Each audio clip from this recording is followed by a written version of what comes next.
Jay here for Stretford, Paddock. This is the Paper Talk. As you can see, I'm live. I'm in the studio. You know what to do by now. Get involved in the comments and the chat. We're going to be going through all the latest Manchester United news. Obviously, we're going to be talking about Lisandro Martinez's injury. We've got kind of updates. There's been a few tweets and a few people who've commented that who should know what they're on about. We're also going to have, a better update, hopefully, later on today. I think we're hearing from Erik ten Hag this afternoon, so we could have an update there. But for now, we'll give you what we know about the situation with Lisandro Martinez. We've also got some transfer news as well, a couple of potential incomings in the summer, so make sure you are joining in with all the conversations. Should we start then with the obvious one, Lisandro Martinez? We've got a tweet here regarding that, because this went out. I'm just out sort of get my translation sorted. This is from Gaston Adul, who's a journalist from Argentina, I think. Now, you can see there, we've translated it. It says, Lisandro Martinez is not going to do any more studies today. So when did that go out? That was last night. Tomorrow, he will know what he has. The Achilles tendon was ruled out. Good news. He left on crutches. It could be the 5th metatarsal, and the outlook is better than expected. You always fear the worst, don't you? You feel like it was just horrible last night. I was at the game, and you just had a sense of dread, because you see several things you never want to see with any player. One, when they go down when no one's near them. That's an issue. When it's not someone's crunched into him. I mean, don't get me wrong, that's hardly a bed of roses. But when you see a player sort of go down, or I think he felt the back of his leg, didn't he? Like somebody kicked him, which you think that's bad. That's why a lot of people felt it was maybe his Achilles, his snaps or something like that, which could be, I think, 6 months, if not longer out. He's obviously, there's the picture, he was carried off the pitch. There's a debate going on how benevolent the carrying off the pitch was for him. Was it, we're going to help a fellow footballer, or was it just get off the pitch because we want to get you down to 10 men and carry on with the game because you can't make any more subs and we're chasing the result? I don't know. You can have your own opinion on that. But then he gets stretched off as well. And Martinez isn't the kind of guy that, you think would go down easily or would not want to carry on playing if he could. He was obviously a very, very serious injury. Initial reports, conjecture, if you can call it that, was that it was his Achilles. But from what we hear, it's not. We'll have to wait and see exactly what the nature of that injury is. We don't know. It could be his metatarsal. It could be something else. But the fact that it doesn't seem that it is his Achilles does seem like positive news, because that is a very lengthy amount of time off, basically. You're not playing football for at least the rest of the season. That's the season wrote off. And a good chunk of next season if it is his Achilles. And the initial reports are that it isn't. Fingers crossed, because Lisandro Martinez is such an important player for Manchester United. He's been a breath of fresh air since he came in. We know how reliant we've become on him in defence. He's absolutely sorting out that defence. Yes, we've got other options. Luke Shaw can play there. Harry Maguire obviously can play there. But for me, Lisandro Martinez is a cut above. I think he's one of the best centre-backs in the Premier League. And to see him sort of getting stretched off like that was truly, truly devastating. We'll get into some of the comments. I want to hear what you guys are thinking. Marty Japster says Martinez doesn't have Achilles injury. It does look like that is the case. Min Hortzelander says morning Jay. Andy Tate in the chat says morning Jay. I'm still in bed having a lie-in. Good stuff. King Dino says morning Jay. Glazers out. Always a good sentiment there. James Kellen says morning Jay. Adam Hassler, Danny Innes, Jacoya Trot, Brian Casey. Good to see so many people who we see all the always commenting as well. Another sort of side to this is a lot of people were criticising or critical of Erik ten Hag with his substitutions, because obviously when Lisandro Martinez went off, there was the issue around the fact we were down to 10 men. Some people saying, why did Erik ten Hag make so many substitutions? And also the nature of some of those substitutions, because it did seem to cost Manchester United a little bit of momentum. He took off, I think was it Bruno Fernandes? He took off Jadon Sancho. He took off Anthony Martial, and also Anthony. So people saying, what's going on here? You took all the momentum from us, because those players that you took off were sort of, controlling the game. Fernandes obviously suspended for the second leg. People looking, why'd you take him off? I know you might want to rest players or whatever, but yes, we've got a game against Forest at the weekend, but it just seemed a little bit baffling. He's explained it, and he said he had no choice. He's basically said, you can see there's an article up here, Erik ten Hag claims he had no choice but to substitute key personnel in Manchester United's Europa League quarter-final first leg draw with Sevilla. There was the Varane enforced injury. We could see him hobbling around at the end of the first half. He obviously went out. Ten Hag removed Bruno Fernandes, Jadon Sancho and Anthony Martial for Christian Eriksen, Anthony Elanga and Wout Weghorst on the hour with United 2 goals up. Obviously, it ended 2-2. And then there was also another substitution where he took off Anthony for Facundo Palestre. Now, he's saying the referee, I think, had a word with him and said that because there was, obviously there's injuries, so there's that element to it, but he said, I had to make them, there was no other way. Rafa was injured, that was the first one I had to make, I get that. We had Anthony Martial, first start for a long period, so we had to make him on the 60th, I think that means, take him off on the 60th minute. I get that one.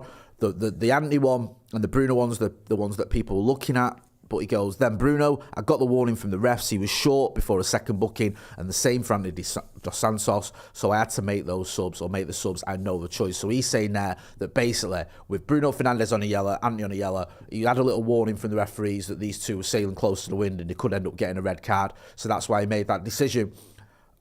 I understand it. For me, the issue here isn't just the fact that Erik ten Hag's made a load of substitutions, because I understand that if you've got players that are on a yellow, you're 2-0 up, you might look at it and go, look, we've got a 2-goal cushion. Sevilla weren't really in the game at that point. I know you can argue, well, we gave them momentum, but we've got players that are sailing close to the wind. That could kill us if one of them gets sent off and give Sevilla an advantage. So I'm going to make these substitutions now. I'm going to bring these players off. He's explained the Martial and the Varane one. I don't think there's any issue there. It's probably the ones where you're looking a little bit at mainly Anthony and Bruno. Jadon Sancho seems to get substituted a lot. I don't think that's a big surprise, to be brutally honest. For me, the issue isn't about the substitutions as such. It isn't a case of the fact he made changes. It's the quality of the player that Manchester United are bringing on as substitutes. Now, it's not their fault. It's not the fault of Anthony Elanga or Wout Weghorst that they're being asked to come on and do a job for Manchester United. And there's a lot to like about both these players. I wrote an article on Anthony Elanga for Republican Mancunian in the summer, saying that I thought he gets a bit of a raw deal from some Manchester United fans who sort of turned against him. And I felt it was a little bit unfair because part of it's not his fault. He was overplayed last season, especially under Ralph Rangnick. The kid kept getting thrown in when his form and maybe even a little bit of his confidence had deserted him. Wout Weghorst is another one who come into Manchester United because we needed a signing in January, we needed a striker, we didn't have any budget, the Glazers wouldn't release any funds, so Erik ten Hag had to cut his cloth accordingly, get a player in on loan from Burnley. But you look at those players in particular, I don't want to dig them out because it's not there. I keep saying it's not their fault, but you look at Wout Weghorst, I think he's got 2 goals in 24 appearances for Manchester United. You look at Anthony Elanga, I think his last goal was in February 2022. I think that was against Madrid, away at Madrid. I was at that game where he scored that goal and you think, okay, this could be the start of a bit of a run for him. It wasn't. It was the opposite of that. So you look at those players. You look at also Facundo Palestre coming on, who's not had many games. I think he's played 8 times for Manchester United. It's not the manager's fault that if he wants to turn to his bench, this is who he's got available. It's not these players' fault that they're probably not at the levels that you need.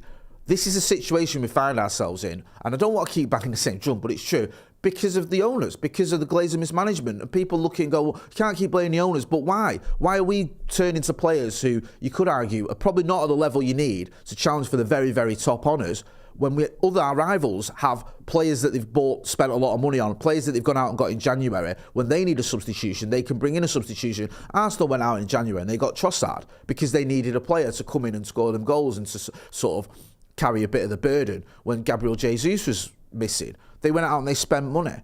United weren't able to do that. We brought in Marcel Sabitzer on loan and we bought a player on loan from Burnley because that was all we could afford. There was no money available. You look at the likes of Liverpool, they've gone out and they've spent big. When they look on their bench, they've got players like Jota or maybe sometimes Gakpo or maybe even Nunez sometimes is on the bench for him. They've got options where they've spent a lot of money and they still have some good options on the bench. Manchester City, they want to bring on a striker, or Erling Haaland's missing. They bring on a World Cup winner in Alvarez. Now, I know they didn't spend a lot of money on him, but you can't argue to me that Manchester City haven't spent money and don't have a big squad. They've always got options. They've always invested in their squad. Where Manchester United, it seems like, went out in the summer, we spent to a certain degree, and then we just stopped. And the thing that annoys me about that is, by the time January came around, we were challenging on all 4 fronts. We didn't know that was going to happen in the summer. We found that out in January. We go, look, we're in for 3 trophies here, and we've even got a very slim chance of doing something in the league, but we certainly need to get top 4 in the league, so we need to spend more money. That's what we should be doing. We should be going in the January transfer market and buying some players, and we didn't. We just brought in, a couple of loanees now. Sabit's obviously done very well. Wout Weghorst tries his hardest, but is he good enough? I don't think he is. That's not his fault, but that's where we're at. We're getting players on loan off Burnley because we haven't been given the funds that we need. We're having to rely on a player who's not scored since February 2022 because the squad hasn't been invested in. And it's just massive mismanagement from the Glazers. And I keep saying the same thing because it's true. It just is. And you look at what our rivals are doing. Look at how they go out and spend money. Look at the squads they've got. And I think Erik ten Hag is actually working a bit of a miracle, to be honest with you. You imagine a top side challenging on so many fronts, not having a striker or having a striker that's on loan from Burnley. You just wouldn't have that at another club. And that's what we've got to deal with at Manchester United. And I do feel for some of these players because I actually think sometimes I think Wout Weghorst has lost a bit of confidence. A few weeks ago, when he was getting in the box and he's getting chances, he's trying to get his shot off. Now he just looks like he's trying to lay it off to someone. He just looks like he's saying, who can I give it to? And that's indicative of where we're at. Anthony Elanga's another one whose confidence fell off a cliff because he was just thrown in again when he shouldn't have been. And it comes down to the same thing. Mismanagement. I don't mean Erik ten Hag, I mean above him. I mean the Glazers, the owners, not investing in this squad properly, not releasing the funds that are our funds, being too concerned with taking out dividends and paying off these ridiculous loans and debt they've got us into. And the sooner they're gone, the better. We'll move on and talk about some potential incomings in the summer, because you would expect Manchester United to buy players in the summer. As I just mentioned, we need a striker. We've got Anthony Martial and we've got Wout Weghorst. Martial, who's barely played this season, and Weghorst, who, as I just mentioned, has got 2 in 24, and he's only on loan since the end of the season anyway. It seems as though we are favourites now to sign Harry Kane. Harry Kane, apparently, according to the Daily Mirror here, he's wanted by Bayern Munich. United are interested in him, but Kane has an eye on that record as well, that Premier League goal-scoring record. He isn't going to reach that if he goes to Germany, is it? So that may give Manchester United a bit of a bonus, a bit of an advantage in the race to sign Harry Kane. I'd love to see Harry Kane at this club, spoken about extensively. I think if we get him in, we can win a title whilst he's here. I know you may disagree, but I think there's a shades of Robin Van Persie style here. Comes in, spends a couple of seasons here, and during that time, we can win a title. We've also been linked with Victor Osimhen, of course, but it seems Bayern Munich are also in for Victor Osimhen. But if we can get Kane, if that can happen, then that gives you a massive advantage. You look at the games, some of the games recently, look at Everton, for example, the game against Everton. We have chances there. And I think you've got someone like Harry Kane, that game is just, it's over. Last night, that game's over. You've got Harry Kane playing up front for you. I'm not having to dig at Andy Martial. I thought he had a good first half, but you can see the fitness levels aren't there. If you've got Harry Kane, that game's done. The tie's over. It's 4 or 5-0. Forget about it. And you can play the resis over in Spain. Seriously. You cannot have a club challenging at the very top who doesn't have a number 9 who you can rely on. And that's where Manchester United are at the moment. We've got Anthony Martial, who's a good player, who's always injured, and Wout Weghorst, he's probably not at the very top level you need him to be at. So someone like Harry Kane coming in, and according to the Mirror and a few other papers as well, United are favourites to sign him. That makes a lot of sense. We'll have to wait and see though, because you know when you're dealing with Spurs, you're dealing with Daniel Levy. He doesn't let players go on the cheap.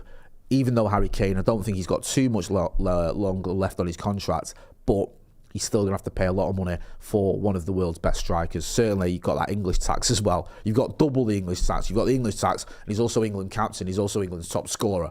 And those kind of things tend to affect transfer fees. So let us know what you think. Who do you want to see come in? Do you think Harry Kane will come in the summer? Is he the answer? It's not just Kane. We need more players than that. We know we do. Adrian Barker, going back to the substitution, says, love Erik ten Hag, but yesterday's decisions is his fault. Renato Tello says, I left the game at 2-0. I'm guessing we battered them 6-0, right, lads? Yeah. Official Pepsi Max, I don't know if that's true. If it is, I'll be contacting you. Says, Weghorst smiling at half-time as he gets paid his 150 grand for the week. I mean, I don't expect him to be walking around crying. I think that's a bit of an analogy. Brian Casey says, Jay, we should have been 4 up at half time and had the game killed off. We were the architects of our own downfall. Yeah, I mean, it should have been done in it. Chris Johnson Adventures, I quite like that name, says, Kane better than the other strikers we have. Angela Waite says we should win this comp. I think that should be 4 minors. Yeah, it'd be nice to lift that. Zana Kieran Mandaza says, love from Zimbabwe, Jay. Emma K says, we usually have success with our subs, they usually score. We do usually have success with our subs. We've got a very good record, but you have to look at the substitutes we brought on last night and look at their record and be honest about it. Can we hit the like button, please? I think we've only got 100. Well, I know we've only got 100 likes. Let's get to 200 likes. Come on, people. Hit that like button. You might not like last night's result. You might not like what's happening with Lisandro Martinez, but you can like the video. So hit the like button. Give us a like. Let's get to 200 likes. Happy says, morning, Jay. Have a great weekend. Jedstead Baby says, if the ref is saying players are going to be sent off if they're not subbed, the manager's hands are tied. 1 week down to 10, though, I knew we were screwed. Maguire, can't marshal the defence. Maguire now is going to have to come in. I think he's going to get more game time. We need to see Harry Maguire playing at his best. I think there's still a player there. I think he can still do a job for us. I know everyone doesn't like Maguire, or the vast majority of people don't seem to like Maguire, but it wasn't that long ago we were finishing 3rd and 2nd under him, or with him, sorry. He's the club captain. He's got to step up. Now's his time to shine. Jason McMillan says, hi, Jay. Greetings from South Africa. Always good to see South African friends in the chat as well. Brian Casey says, 100% get Kane in. Proven Premier League player, proven finisher, and he gets 30 goals. Easy for us. Hit that like button, people. I want to talk about another proven Premier League player, and this is Palhinha. It says here in the Evening News, I think it's been quoted from The Sun, but hashtag don't buy The Sun. It says here, United will reportedly look to sign Fulham star Joao Palhinha this summer. There's claims, I'm not going to say them anymore, there's claims that Fulham are already looking to sign Portuguese Mateus Uribe as a replacement for the defensive midfielder. It is suggested United are monitoring the Portugal international situation, with Fulham expected to demand at least 60 million for his services. We are linked with a lot of midfielders. We're still being linked with De Jong. We're still being linked with Jude Bellingham, don't forget, as well. And now Palhinha. I would love to see Palhinha at Manchester United. I think he's a fantastic player, I really do. And I think he'd do a good job for us. I think he could come in and he'd be a player that you could play him alongside Casemiro. You could rotate him with Casemiro when Casemiro's having his suspensions, which he loves to have. I think it makes a lot of sense for me. We'll have to wait and see, though, whether it happens. 60 million, it's not peanuts, but in this day and age, it's doable. But like I said, we have been linked with a lot of midfielders, so it's difficult to say whether Palhinha is the main priority. And also, from that report, it's not categoric, is it? It just says, sort of reportedly look to sign him. Make of that what you will. Would you have him at the club? Get involved in the chat and the comments. Let us know what you think. James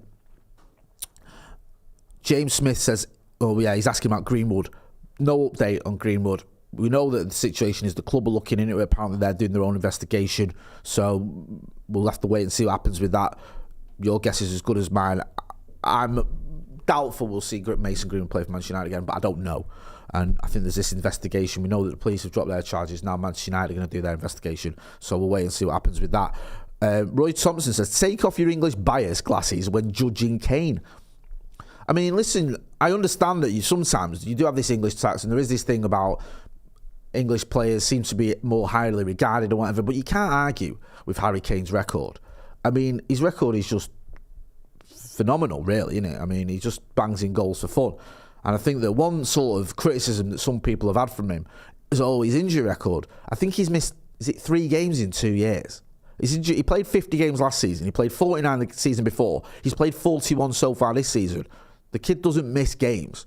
He just doesn't. He might have used to do. But in the last 3 seasons, he's been practically ever present. He missed 1 Premier League game last season and 3 the season before that. That's not bad. He's played 30 Premier. He's played every Premier League game this season. So, yeah, injuries, he does the business. Goals, he scored 23 Premier League goals this season. I didn't realise that. I just realised now. 17 last season, 27 in all comps. 23 the season before, 33 in all comps. So, makes a lot of sense. I think the only question with Harry Kane is longevity, because he will be 30 by the time he signs for us. So do we need to think a little bit more long term? Me and Joe Smith had a debate about it when I said I prefer Victor Osimhen. Joe preferred Harry Kane. I said, I wouldn't mind if we got Harry Kane. I certainly won't be complaining. Go and check that debate out. Let us know what you think. Would you rather Victor Osimhen? Would you rather Harry Kane? Some people suggested maybe we get Harry Kane in and Evan Ferguson. He's a kid and he's about 18. That way you've got someone for the long term and you've also got someone for short term as well. Makes a lot of sense. I think we've got a press conference later on today so we can find out what is going on with Lisandro Martinez. Hopefully he'll be back sooner than we expected. The main story there was it's not his Achilles, but we don't know just what the nature of that injury is. So we'll find out later on today and fingers crossed it's not too serious, because that is a massive blow for Manchester United. I'm going to wrap it up there. Make sure you check out all the other videos. We've got all the post-match reaction from last night. We'll also have the brew later on today and the preview looking ahead to Nottingham Forest game. I'm Jay Moy. This has been the Paper Talk. Thanks for watching.